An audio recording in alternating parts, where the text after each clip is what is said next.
Halo, kembali ke channel gua. Kali ini gua akan bahas mengenai Dr. Manhattan, salah satu anggota dari Watchmen. Oke, karena kalian ini banyak banget request tentang Bang, bahas Dr. Manhattan dong. Karena Dr. Manhattan ini adalah salah satu karakter DC Comics yang menurut gua sangat OP sih. OP banget nih orang. Jadi gua melihatnya di film Watchmen yang kemarin gua udah review untuk film Watchmen-nya, linknya ada di deskripsi, oke? Ya, untuk Dr. Manhattan sendiri ini ya gua akan bahas mengenai cerita dari alur kenapa dia menjadi ahli fisika, kenapa dia langsung menjadi ahli nuklir, tiba-tiba dia mengalami kecelakaan itu karena apa. Dan itu hampir sama yang ada di film garapannya Zack Snyder, yaitu film di film Watchmen gitu seperti itu ya. Oke. Penasaran seperti apa sih kisah Dr. Manhattan ini? Oke, langsung kita masuk ke segmen DC Comics Indonesia.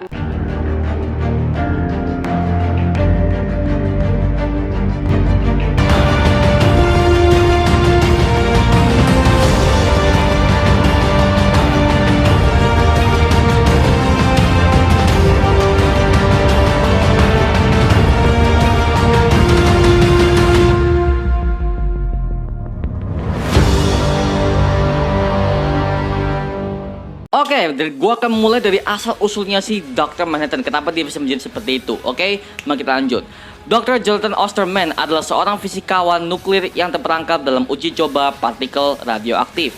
Ia mengubah dirinya menjadi seperti dewa yang dikenal sebagai Dr. Manhattan. Lahir pada 14 Agustus 1929. John Osterman dibesarkan oleh ayahnya merupakan seorang pembuat jam tangan dan ia tertarik mengikuti jejak ayahnya. Namun ketika Amerika menjatuhkan bom di Hiroshima, ayahnya mendorong putranya untuk menjadi seorang ahli fisika. Ayahnya percaya bahwa karyanya sekarang sudah usang dan membuang semua alatnya keluar jendela John. John mengikuti saran ayahnya dan dia akhirnya belajar fisika, menghabiskan 10 tahun di Universitas Harvard hingga mendapatkan gelar PhD dalam fisika. Pada awal tahun 59, John Osterman menerima posisi di basis penelitian Gilfast untuk membantu penelitian yang melibatkan bidang intrinsik benda-benda fisik yang akan menghancurkan benda-benda tersebut jika sudah dirusak. Disinilah ia bertemu seorang wanita yang bernama Jenny Slater, peneliti lain di fase itu, dan mereka akhirnya saling jatuh cinta dan menjadi sepasang kekasih. Pada bulan Juli tahun itu, John dan Jenny mengunjungi New Jersey. Mereka berdua pergi ke sebuah taman hiburan di mana seorang pria besar tanpa sengaja menginjak arloji Jenny setelah tanpa sengaja jam itu jatuh ke tanah. John berjanji untuk membagi arloji itu dan malam itu keduanya mereka menghabiskan malam bersama. Pada tanggal 20 Agustus tahun 59, John berusaha mengembalikan arloji yang baru yang sudah diperbaiki kepada Jenny. Namun dia meninggalkan jam tersebut di dalam ruang uji coba intrinsik. Ketika John mengambilnya, dia secara tidak sengaja terkunci dan sementara pekerja lainnya berusaha mematikan mesin dan mengeluarkannya. Tetapi ketika mesin itu aktif, dia sudah benar-benar terjebak dan dia benar-benar menguap seperti terbunuh. Namun itu hanya membuatnya secara perlahan terlahir kembali sebagai makhluk seperti dewa. Beberapa minggu kemudian fenomena aneh terjadi, termasuk penampakan otak biru tanpa tubuh dan sistem saraf. Setelah beberapa lama kemudian, kesadaran John mulai secara progresif mencoba untuk mengambil kembali bentuk materi. Perkembangan ini mengambil bentuk kemunculan kembali sebagian tubuh. Pertama sebagai sistem saraf tanpa tubuh, termasuk otak dan mata, kemudian sistem peredaran darah, dan kemudian sebagai kerangka proton. Setiap kali dia berpenampilan, hanya berlangsung selama beberapa detik. Akhirnya ia sepenuhnya muncul kembali pada 22 November sebagai seorang lelaki tinggi, tak berambut, telanjang, dan juga berkulit biru. Wah, inilah versi si John ini akhirnya setelah dia terkena radiasi itu, akhirnya dia menjadi Dr. Manhattan dengan progres yang benar-benar terlambat ya. Jadi progresnya pelan-pelan. Jadi awal dia itu hanya sebagai skeleton, kemudian ada urat-uratnya, dia akhirnya menjadi sosok yang benar-benar wow, yang kita kenal selama ini sebagai Dr. Manhattan. Anjir. Bahkan karakter ini adalah karakter disukai oleh Zack Snyder sendiri ketika dia mulai film Watchmen. Karena wow, anjir, gua melihatnya siap sih si makhluk ini, karakter ini benar-benar OP sih. Jir, bahkan dia bisa menghancurkan satu Uni Soviet loh. Gila sih. Setelah dia mulai bertransformasi, John mulai mengalami waktu secara non-linear alias si kuantum. Hal ini membuat John menyadari dan mengalami semua momen dalam hidupnya secara bersamaan. Dia tidak maha tahu karena ia tetap mengandalkan kecerdasan dan pengalaman indranya untuk mencapai kesimpulan. Tetapi jangkauan data sensorisnya tiba-tiba diperluas. Hal ini sebenarnya dengan berkurangnya kapasitas emosionalnya. Ini sering membuatnya sampai pada kesimpulan yang sangat berbeda dari yang tersedia untuk manusia normal. Dia mengalami kesulitan yang semakin meningkat dalam bertindak apa yang dipertimbangkan oleh orang-orang di sekitarnya. Dia mengarah ke banyak tuduhan dan bahkan persepsi publik bahwa dia tanpa emosi dan tidak tertarik dalam urusan manusia. Dia juga tidak melakukan apapun untuk mencegah pembunuhan John F. Kennedy meskipun dia sadar itu akan terjadi ketika ia bertemu dengan presidennya. Dia secara bertahap menjadi pion pemerintah Amerika Serikat. Dia diberi nama kode Dr. Manhattan, referensi ke proyek Manhattan pada penelitian masa perang yang telah mengembangkan bom atom. Kehadirannya masih berhasil memberi keseimbangan Cold War dan Amerika Serikat menjadi lebih agresif dan suka berpetualang.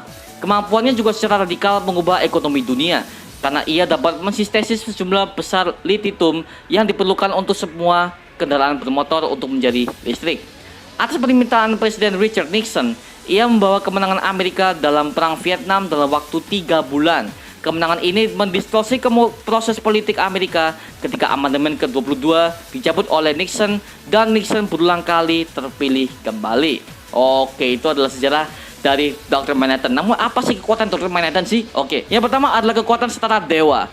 John memiliki kekuatan yang luar biasa. Dia bahkan bisa menyentuhkan kembali tubuhnya dalam skala atom terkecil sekalipun. Seiring waktu, ia dapat mengevaluasi kembali fisiologinya dan menjadi Dr. Manhattan, sebuah kekuatan kuantum yang hampir tak terbatas. Mr. Mxyzptlk yang merupakan makhluk yang nyaris maha kuasa dalam haknya sendiri telah menyatakan bahwa kekuatan Manhattan jauh melebihi kekuatannya. Yang kedua adalah mereplika diri sendiri. Dr. Manhattan mampu membelah dan mereplikasi dirinya sendiri. Ia menjadi banyak versi yang berbeda dari dirinya sendiri. Masing-masing kesadarannya terbagi jadi Dr. Manhattan. John juga dapat membawa pengetahuan yang ia dapatkan ke tubuh yang lain tanpa efek samping yang merugikan. Itu aja udah OP banget anjir. Dia bisa kage bunshin ya, tapi dia kecerdasannya itu tetap ada. Jadi ya contoh kayak Superman ya, dia tuh udah setengah dewa nih. Ya, dia udah setengah dewa nih, tapi dia punya kelemahan kryptonite. Nah, jadi seperti itu ya. Semua hero ada kelemahannya. Tapi lihat dong, ini orang benar-benar OP dan juga anjir lah. Makanya Watchmen yang film sebelumnya itu pantas mendapatkan sequel sih. Gitu sih. Yang ketiga, dia bisa melihat masa depan. Kekuatan Dr. Manhattan yang satu ini hanya terbatas pada persepsi tentang waktu. John dapat dengan jelas melihat masa depan dan masa lalunya dari sudut pandang orang ketiga. Demikian juga, ia dapat memberi orang lain penglihatan ini. Selain itu, John juga dapat melihat masa depannya sendiri. Namun kekuatan ini dapat diblokir oleh Tachyon. Yang keempat adalah perjalanan waktu, time travel. John dapat melakukan perjalanan waktu di seluruh timeline yang ia diinginkan. Selain itu, dia juga bisa bepergian ke sebuah realitas yang berbeda dari ia alami saat ini. Yang kelima, dia itu terbang ya. Dan dia juga bisa terbang tidak dibatasi oleh hukum fisika dasar dan dapat melayang. Yang keenam adalah yang gue suka nih, immortality, abadi. John tidak pernah tampak tua, lebih baik secara fisik maupun mentalnya setelah kecelakaannya. Dia bahkan menyatakan bahwa dunia semakin tua di sekitarnya. Waduh, gila sih anjir. Yang ketujuh, dia itu punya ketahanan supernya.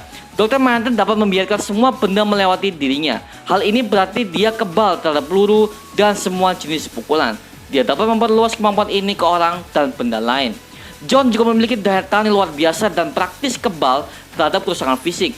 Daya tahannya memungkinkan berjalan melintasi matahari tanpa terluka. Yang ke-8 adalah telekinetik. Wah anjir, telekinesis. Wah anjir. Si Dr. Manhattan mampu memfokuskan semua benda ke dalam pikirannya.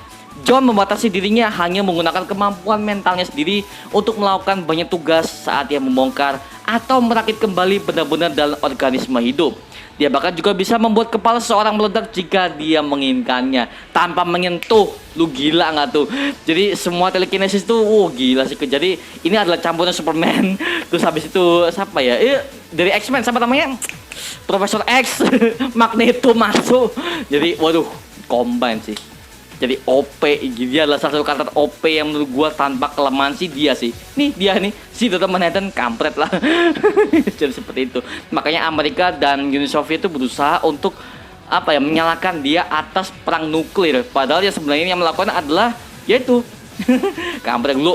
Gua udah bahas di review film sebelumnya, di review film Watchmen. Oke, kalian bisa tonton aja, linknya ada di deskripsi. Yang terakhir adalah teleportasi. Dia bisa teleport dengan membelokkan ruang di sekitarnya. John dapat berteleportasi sendiri dan orang lain sesuka hatinya. John telah memindahkan benda besar dan kecil, baik manusia maupun hewan. Dia tidak hanya teleportasi sendiri, tapi dia bisa juga mengajak orang lain ataupun benda lain untuk berteleportasi sesuai dengan keinginannya.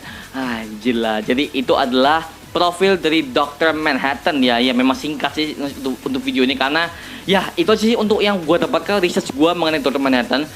Sebenarnya ada banyak banget Dr. Manhattan kekuatannya untuk yang dari segi story yang bagaimana di luar film Watchmen.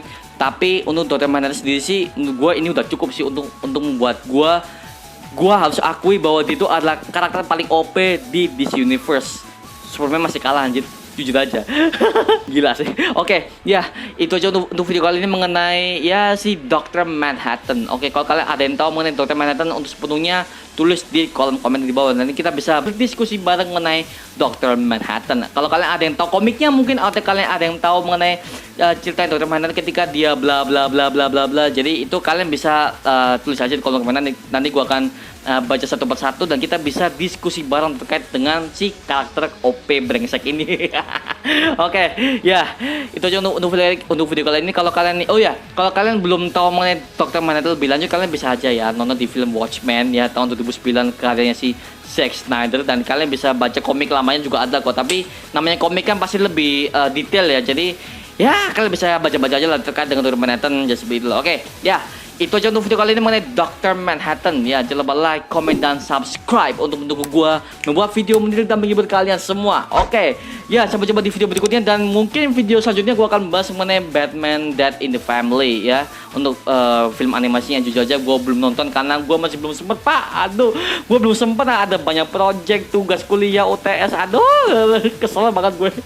Dan seperti itu ya. Jadi mungkin untuk kedepannya video tentang DC Comics Indonesia ya, untuk konten ini gue akan upload mungkin seminggu sekali ya, karena ya lu harus tahu kesibukan gue itu banyak banget. Nanti gue akan buat video mengenai vlog apa aja sih keseharian gue, apa aja sih kesibukan gue terkait selama pandemi ini. Oke, ya sampai jumpa di video berikutnya.